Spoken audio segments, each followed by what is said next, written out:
రాష్ట్రం ఆర్థికంగా బాగలేదు, అప్పు పుడతలేదు, అనా పైసా ఎవడు ఇస్తలేడు. ఎవరినైనా కలవడానికి పోతే బ్యాంకర్లు దొంగలను చూసినట్టు చూస్తున్నారు తెలంగాణ రాష్ట్ర ప్రతినిధులను. ఎవడు ఢిల్లీకి పోతే అపాయింట్మెంట్ కూడా ఇస్తలేడు, వీడు వస్తే చెప్పులు కూడా ఎత్తుకుపోతాడేమో అన్నట్టుగా.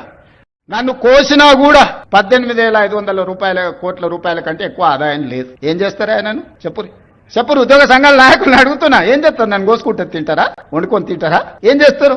లేదు, ఉన్నదే 18,500 కోట్లు. ఎట్లా వంచుదామో చెప్పండి, ఏది ఆపమంటారో చెప్పండి.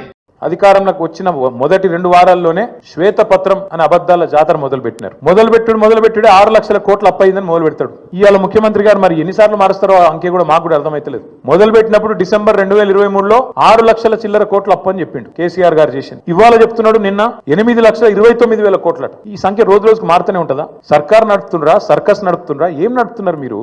6 లక్షల కోట్లని చెప్పింది మీరే, మళ్ళీ ఇవాళ 8,29,000 కోట్లను అబద్ధం చెప్తుంది మీరే. అసలు వాస్తవం ఏంది?